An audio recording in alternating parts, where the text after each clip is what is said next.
Veneto, dove passato e presente si fondono. Ben ritrovati ad una nuova puntata, come sempre in compagnia di Ore 13.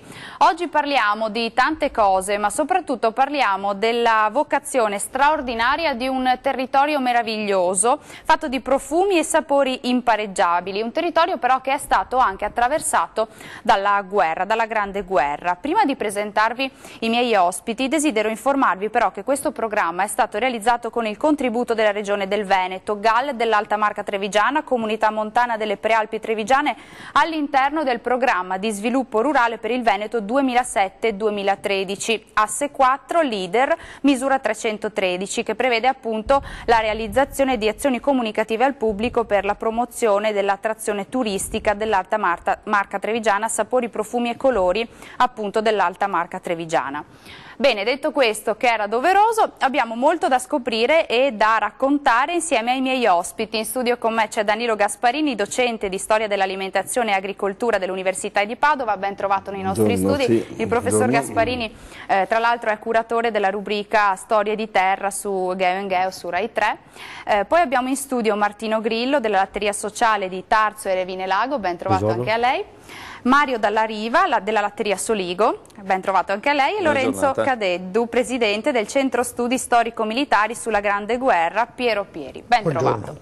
Siamo in diretta, come sempre, aspettiamo le vostre telefonate allo 0422 1626 798. Comincio da lei, Mario Dalla Riva, perché dicevamo il Veneto è un territorio con molteplici vocazioni, forse quella gastronomica è quella che spicca di più, no? E la nuova via dei formaggi dal Grappa al Cansiglio è un esempio un po' di questa vocazione, no? Cosa si sta cercando di fare con questa strada dei formaggi? Sì, la strada dei formaggi è uno strumento.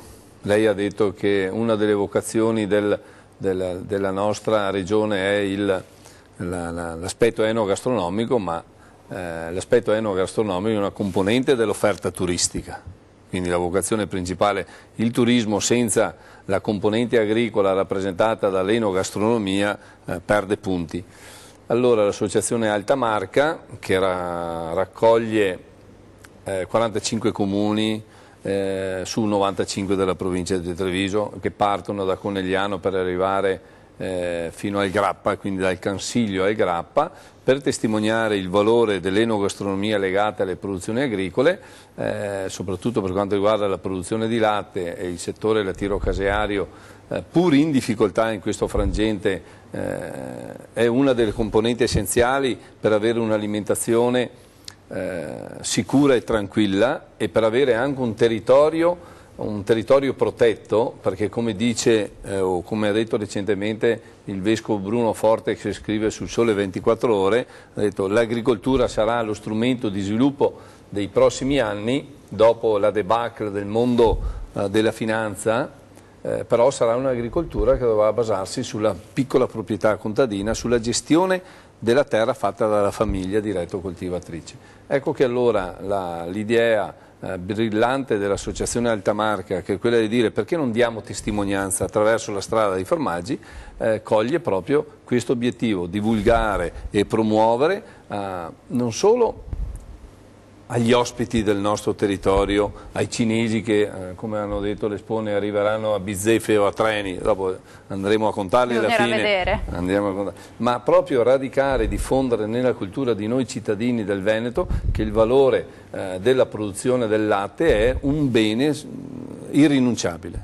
Certo, qui alle nostre spalle abbiamo un po' una piccola rappresentanza di questo grande valore. Dicevamo, Latteria di Soligo e la Latteria Sociale di Tarso e Revine Lago ci hanno portato alcuni di straordinari, meravigliosi prodotti, ma come dicevamo il nostro territorio è fatto da una miriade di piccole realtà. Lei pensi a tutte le malghe che ci sono in Cansiglio, che ci sono sulla Pedemontana, sopra Pieve di Soligo, attorno al Monte Ceseno, a Barbaria, oppure a tutte le malghe che sono sul massiccio del Grappa. Quelle sono delle risorse, dei patrimoni che devono essere valorizzati, perché se fossimo in un'altra regione, e io cito a mo' di esempio o la regione Trentino-Alto Adige, dove la cultura della montagna è molto più felice e feconda, da noi è un po' abbandonata. Certo, è vero, è vero. Professor Gasparini, sì. Quali sono le vicende storiche che hanno portato alla nascita delle latterie sul nostro territorio alla fine dell'Ottocento? No, ne abbiamo detto che ne abbiamo veramente moltissime. Ne avevamo tantissime. Ecco, partiamo dal dire che immaginare 150 anni fa una strada dei formaggi sarebbe stato un sogno per il mondo contadino. Molto probabilmente si poteva fare una strada della Pellagra, ecco, quella che attraversava un po' tutti i comuni. Cito la Pellagra perché in realtà la nascita delle latterie, che hanno origine per esempio in Germania, in Svizzera, nel Trentino allora che era sotto l'impero asburgico, in Piemonte, avvengono in una congiuntura storica molto seria. Siamo negli anni *80. Negli anni '80, oltre alla Pellagra, che era questa benedetta malattia delle 3D, che non era un televisore, ma appunto diarrea, demenza e dermatosi, in quegli anni là si concentrano nel mondo contadino anche tutta una serie di grazie che il Padre Eterno ha voluto concedere. La pebbrina del baco da seta, per esempio. Le filande erano un punto di forza dell'economia del tempo. Bene, a un certo punto i bachi si rifiutano di filare, bisogna cercare nuovi semi e nascono poi gli stabilimenti bacologici. Si mette la peronospera, poi arriva la filossera, poi sono annate, gli anni '80 sono annate veramente poi dal punto di vista climatico estremamente dure, allagamenti. Tutto questo fa sì che a un certo punto bisogna trovare una soluzione al disagio contadino. Una delle cose che va detta è che il Veneto, ma non solo il Veneto, aveva una densità demografica troppo alta, troppa gente su poca terra. Una delle vie, e saranno gli anni, una delle vie di soluzione del problema sarà la grande immigrazione. E quindi dal Veneto, e non solo dal Veneto, partiranno verso il Brasile. Le latterie sociali nascono in questo contesto tanto quanto nascono, non so, le casse rurali, i forni pubblici, tutta una serie di associazioni che fanno del cooperativismo, fanno il punto di forza per sollevare il mondo contadino. La prima nasce nel Veneto, nasce a Forno di Canale d'Agordo, Don della Lucia, 1872. È interessante vedere che sono i parroci in prima fila, per cercare di risolvere o risollevare in parte questo. L'altra cosa è che la latteria sociale si scontrava, la latteria in genere, averne di questi formaggi allora, in realtà tutte le relazioni che abbiamo del tempo parlano di formaggi fatti con sistemi preadamitici. L'inchiesta Iacini testimonia una grande.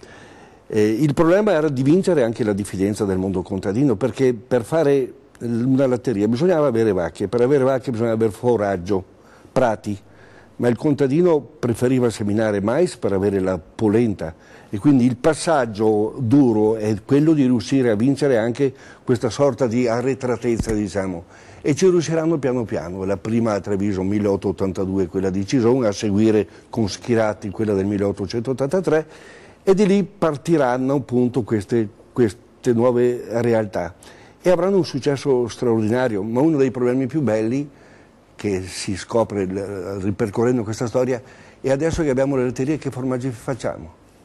E quella è curiosa perché in realtà si scoprirà che i primi anni di queste latterie che tipo di formaggi fanno? Fanno i formaggi della tradizione lombarda o svizzera, quindi lei troverà la latteria di Cison che fa sbrinz piuttosto di gorgonzola, piuttosto di altri formaggi propri di una Insomma, l'identità veneta nel formaggio è arrivata dopo, no? È arrivata dopo, ma sì, ma perché per forza di cose? Perché quel poco latte che c'era veniva dato ai vitelli. Ma la vera grande industria di tutto il mondo lattiero caseario dell'ora era il burro. Perché il burro aveva uno smercio straordinario nelle città e quindi per secoli si è fatto burro. L'unico momento era il momento della montificazione, allora in quel momento si facevano degli eccellenti formaggi quando le montagne erano caricate. Per il resto erano dei formaggi, c'è un modo di dire che si produceva per esempio il formaggio Schneck, se lei pronuncia la parola snack ha già in bocca il sapore di questo formaggio. A volte appunto sì, il nome richiama subito tutto. Senta Martino Grillo, abbiamo detto una vocazione davvero alla cultura, alla produzione lattiero-casearia che è stata sempre molto presente, e lo dimostra anche una piccola latteria della Pedemontana come è quella di Tarso e Revinelago, no? Qual è un po' la storia, le origini di questa piccola latteria? Le origini non sono del 1883, siamo più giovani come caseificio, tra virgolette.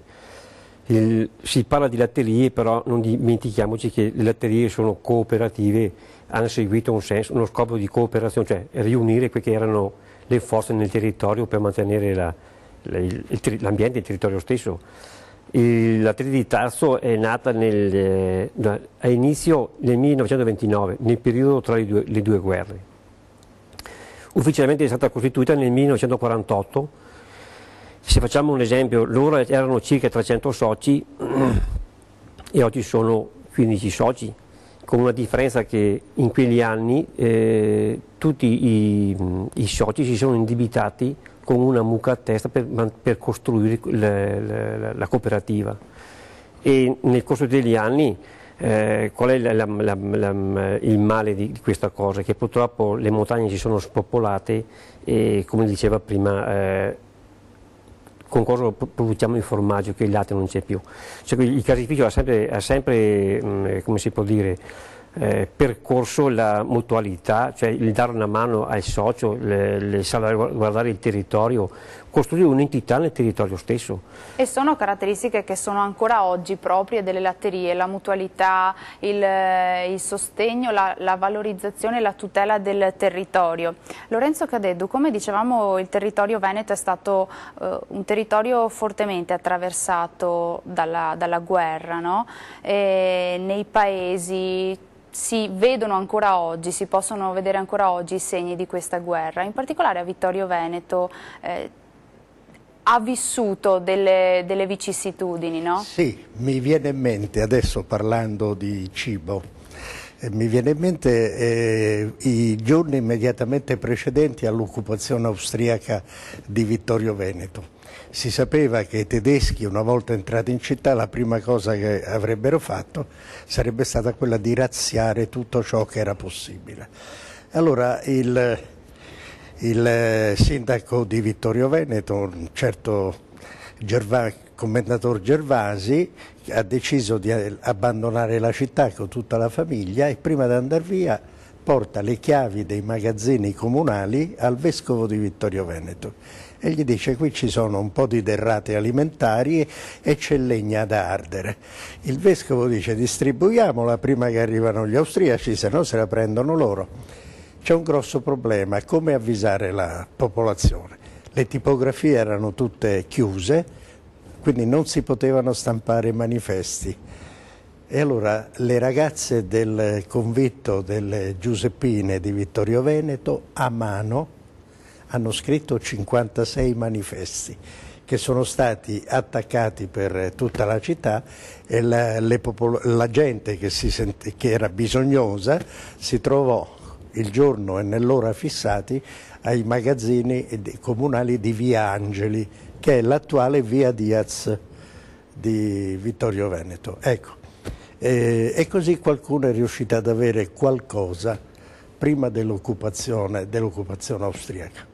Bello, no? Tornare indietro nel tempo e avere la possibilità di scoprire questi fatti che hanno attraversato e colpito molto il nostro territorio, che spesso non siamo nemmeno a conoscenza di cosa ha dovuto attraversare. Noi ci fermiamo per la prima breve pausa di pubblicità, tra poco.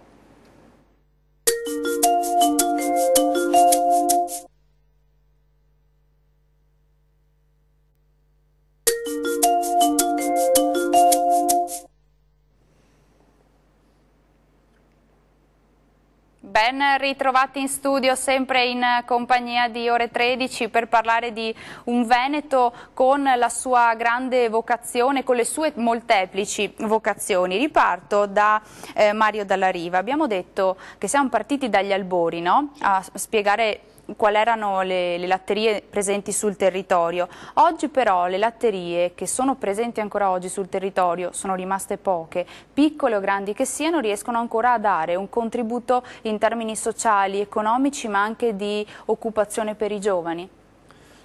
Sì. Lei consideri che la latteria di Soligo, alla quale presto la mia collaborazione perché sono un appassionato come Martino Grillo, eccetera, abbiamo 120 dipendenti dislocati su 4 caseifici, abbiamo circa 250 soci, ecco allora l'indotto, e più abbiamo 70-80 venditori distribuiti nel nord-est e anche nelle altre zone d'Italia. In termini occupazionali quindi ne abbiamo un plafond di circa 500 famiglie. Ma il contributo sociale della latteria di Soligo non è dato solo dall'occupazione, dai posti di lavoro, è dato anche dal contributo che dà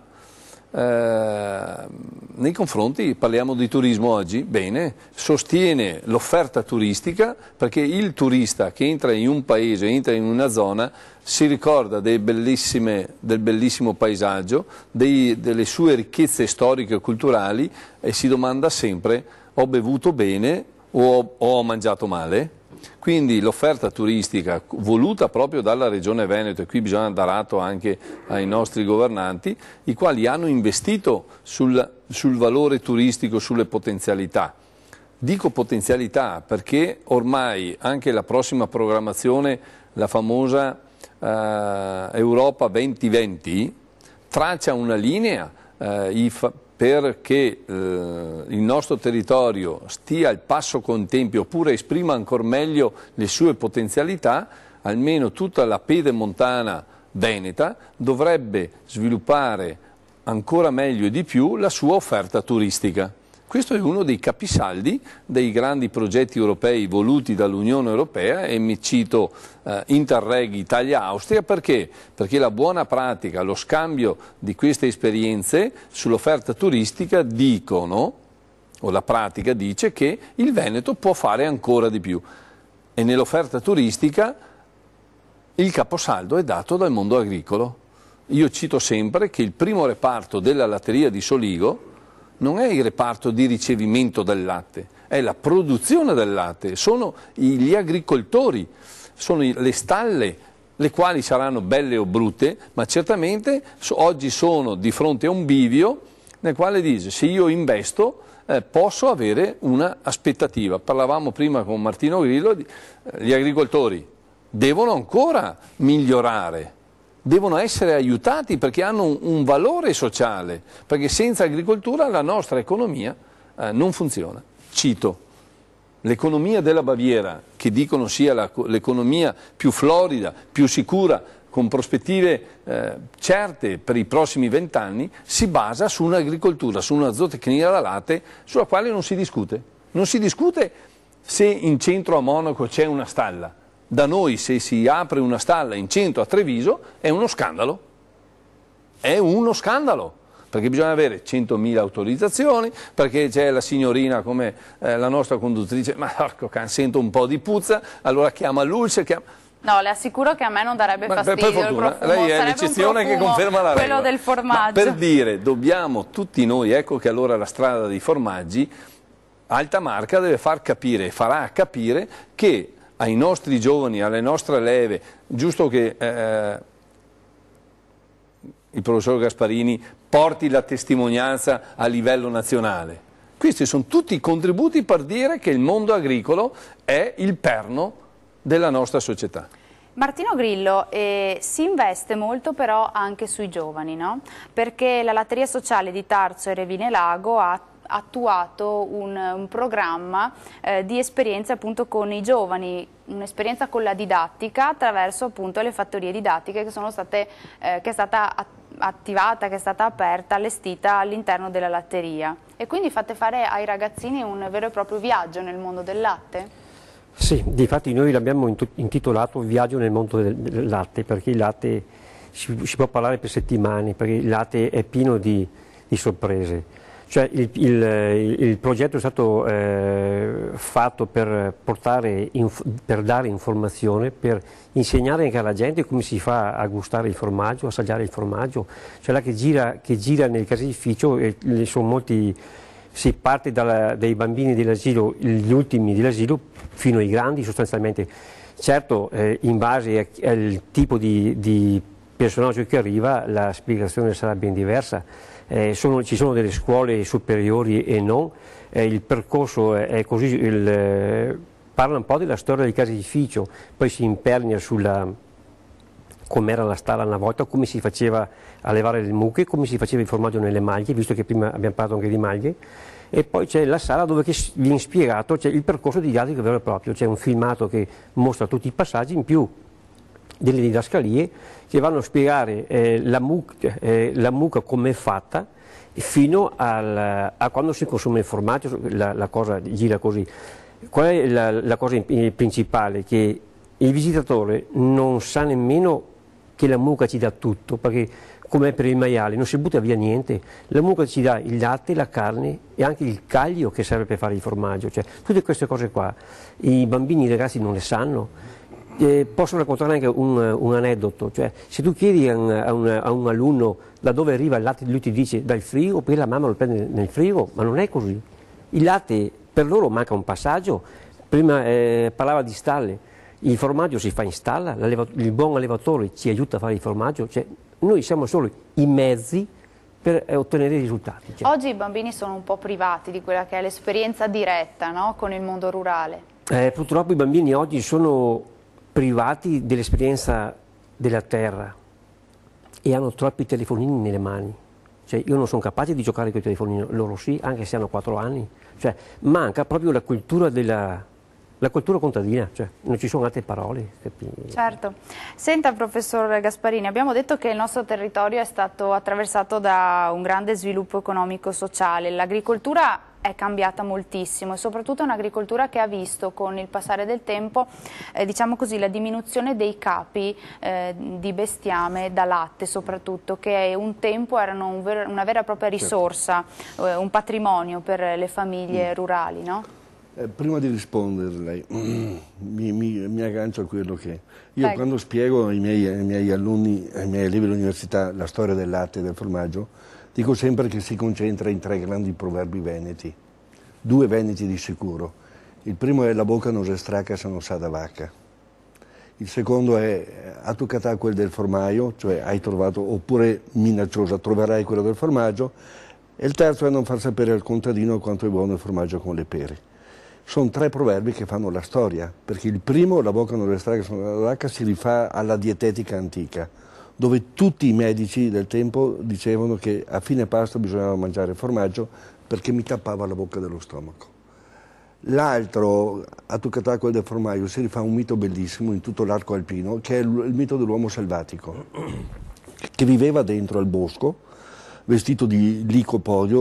Oltretutto il licopodio è una erica che vive in montagna, che serviva una volta essiccata per filtrare il latte. In un gesto così di grande umanità usciva dal bosco ogni tanto e ha insegnato ai contadini l'arte della malgazione. Quell'altro, non far sapere al contadino quanto è buono il formaggio con le pere, si rifà a una vicenda, cioè per nobilitare questo prodotto povero l'aristocrazia ha dovuto abbinare qualcosa, cibo povero, con qualcosa di assolutamente prezioso. Oltretutto il formaggio è secco e caldo, la pera è fredda e umida, faccio un cuoco galenico, no? E la Chiesa ha dato una manforte per la promozione del formaggio, perché i monaci che non potevano mangiare carne hanno sviluppato tutta l'industria casearia. Nella Certosa del Montello, a fine 400, io ho contato 5 quintali di formaggio e avevano una malga, avevano 40 vacche. Quindi la storia è molto bella, questa che noi stiamo raccontando. Le latterie certo che scompaiono come scompaiono le stalle. 1957, le do alcuni dati, noi avevamo in provincia di Belluno 315 latterie, 1957, Treviso 47, poi Rovigo, Venezia un po' poco, poi Vicenza 328, Trento 585, Udine 620. Questo per dare l'idea di come questa struttura abbia attraversato. Dopodiché è chiaro che è cambiato tutto il mondo agricolo. La scomparsa delle stalle, per esempio, si deve anche al fatto della meccanizzazione. Cioè, man mano che la meccanizzazione si è sviluppata, io non ho più bisogno della vacca che mi tira. E poi il fatto che le giovani generazioni non sopportavano più, una volta arrivati in fabbrica, il fatto che tu la domenica devi mungere al mattino e anche alla sera. Avere delle vacche in stalla, bisogna stare là. La vita del contadino Sì, non è facile, è molto impegnativa. Niente poesia. Niente poesia, lo faccio. Aggiungo solo una cosa, perché è vero quello che dice lui. La Latteria di Soligo nel 1983 aveva iscritto al libro soci 3.000 agricoltori. 1983. 2013, quando noi celebrammo i 130 anni, abbiamo al libro soci 220-230. Questo è successo. Purtroppo accade ovviamente Fermati anche un minuto. questo. La mutualità, la socialità di una cooperativa è scritto, perché lui ha citato che negli anni 80 dell'Ottocento i preti diedero impulso a questa roba, perché tutto deriva dai pensatori. Uno di questi fu il beato Giuseppe Tognolo, trevigiano, nato nel 1841, il quale dice: signori, di fronte ai grandi movimenti del pensiero socialista, marxista, dopo lo sfruttamento delle popolazioni con le filande del Mille o i grandi tessifici inglesi, eccetera, sfruttamento del lavoro minorile, dice, e qui fece la rivoluzione, di fronte ai 3 proprietari terrieri della nostra zona, che sappiamo chi erano, il Collalto, i Dionà delle Rose, i Brandolini d'Adda, dice: ma perché l'uomo non può tornare al centro del business, dell'affare, con la sua dignità? Prende 108 agricoltori, li fa firmare un documento che dice: viene costituita la Latteria di Soligo in società anonima, perché quella era la forma, in piazza Fara di Soligo, per fare 3 cose. Primo, raccogliere il latte e pagarlo, la prima cosa. Secondo, trasformarlo tutto in prodotti perfetti, perché lui diceva, il professore ha detto, morivano. Sul libro della latteria di Cison è scritto che era più facile per un agricoltore chiamare il veterinario per salvare il vitello piuttosto che chiamare il medico, perché dopo ogni 9 mesi che era sempre un dosatello. La terza cosa ce la dice dopo la pubblicità, ci fermiamo, a tra pochissimo.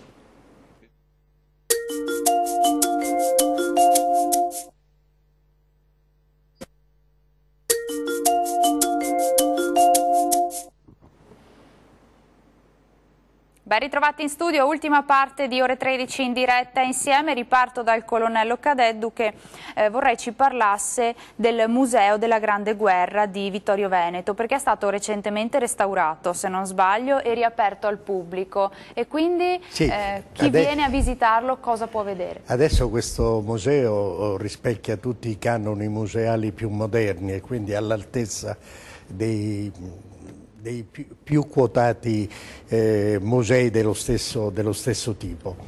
Si può vedere di tutto, dalle sensazioni che provavano i soldati dentro una trincea.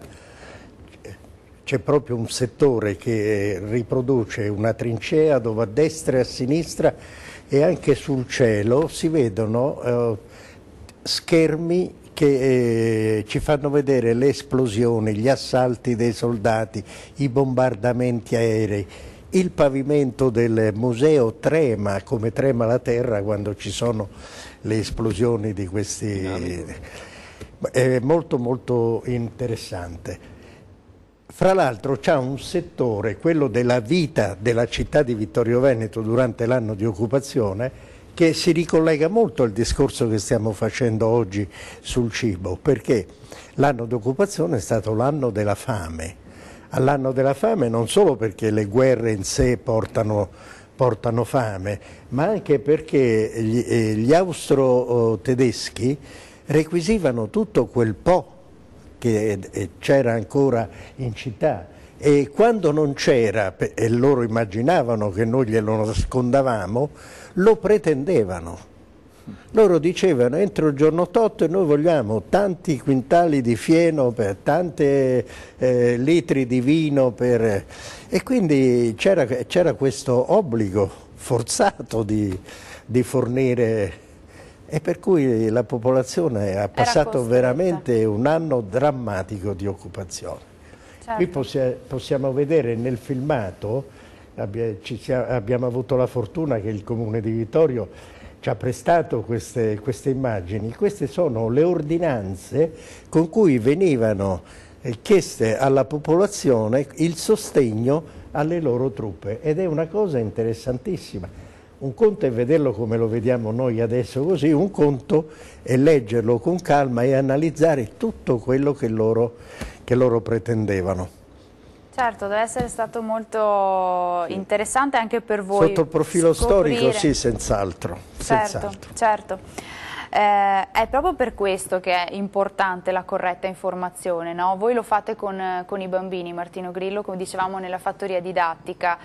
Cosa si portano a casa questi bambini quando hanno la possibilità di venire nella fattoria e di capire qual è il processo di produzione dei formaggi e quindi la lavorazione del latte?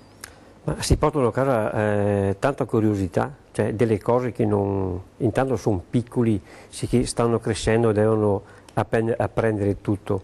Cioè, si può fare anche degli esempi.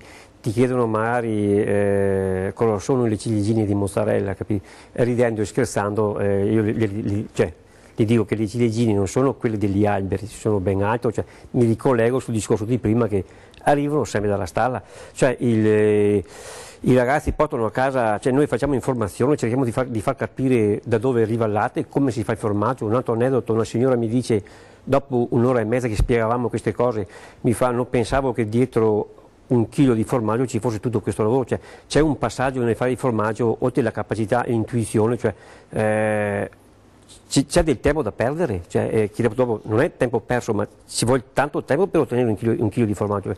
Cioè, tutte nozioni che forse a casa magari per ignoranza, ma non ignoranza nel senso... certo, perché non si è mai venuti a contatto naturalmente con quel mondo. Cioè, vogliono capire cosa si sta facendo, cioè, ti chiedono cos'è il caglio, da dove arriva il caglio, cioè, sono tutte cose tecniche forse anche troppo grandi per loro, ma tu cerchi di spiegarle in modo semplice, capisci? Però la curiosità c'è, la voglia di scoprire certo. E imparare c'è sicuramente. Signor Dalla Riva, i formaggi, quelli buoni, portano con sé profumi e sapori particolari, come quando si degusta il vino, ci sono delle regole da seguire anche quando si degustano i formaggi. Quali sono gli aspetti, brevemente, quelli che ci fanno capire che è un formaggio di qualità, è un formaggio buono quello che stiamo assaporando? Ma lei dice bene, l'esperienza la prendiamo dal vino, ma non solo, perché basta spostarsi a nord delle Alpi, andiamo in Francia, vi è una cultura della degustazione del formaggio, che innanzitutto il formaggio bisogna vederlo, secondo bisogna annusarlo, e là si capisce, perché dopo la traduciamo in parole semplici, piace o non piace, ma andiamo un po' più nel profondo, deve essere a temperatura ambiente. Noi siamo viziati, pensiamo che il frigorifero conservi il tutto, sì, conserva tante altre cose, quindi il consiglio pratico: devi preparare un piatto a base di formaggi, certamente non presentare il formaggio appena fuori dal frigo, devi lasciarlo a temperatura ambiente qualche ora, no? 30 minuti, qualche ora, soprattutto i formaggi stagionati come tutti, a cominciare dal Grana Padano ai nostri grandi formaggi di latteria, devono sentire, tu devi entrare nella cucina che deve sapere un po' di formaggio. E quindi si allertano tutti i sensi, la vista, l'olfatto, il gusto. Professor Gasparini, i giovani oggi scelgono ancora questa professione che è così faticosa e impegnativa, ma che conserva un grande fascino? Sì, c'è una corsa, diciamo, a questo lavoro, perché ha a che fare con un elemento straordinario, che è il latte, che è il simbolo della vita, il colore bianco. Si pensi per esempio a tutta la vicenda delle donne che andavano ad allattare in giro per l'Italia. Quindi ci sono giovani, io ho degli studenti che, finiti gli esami, partono, vanno in montagna, caricano le loro vacche e lavorano per 3 mesi a fare il latte, e questo è molto bello. È molto bello perché dà l'idea che c'è una sorta di ritorno di sensibilità da parte dei ragazzi, basta dare loro la possibilità, basta dare gli incentivi, basta dare le loro possibilità. Diceva, la Regione Trentino fa delle azioni straordinarie per promuovere giovani che vadano, e questi si mettono all'opera, vestono i panni del Malgaro e poi tornano a ottobre a fare i bravi studenti, e questo è bello, insomma. E quindi forse qualche speranza di non abbandonare proprio così del tutto le nostre origini c'è, no? Sì, c'è. Beh, anche perché è l'ultima a morire, vero? Quindi, sì. Certamente. Allora, purtroppo siamo in chiusura. Io devo salutare e ringraziare i miei ospiti, a cominciare dal professor Danilo Gasparini, Grazie. poi saluto Martino Grillo, Mario Dalla Riva, il colonnello Lorenzo Cadettu, di essere stati con me a Ore 13, visto che a bocca non si stracca finché non sa da vacca, dopo la sigla noi assaggiamo. Certo. Grazie a tutti per averci seguito, arrivederci alla prossima puntata.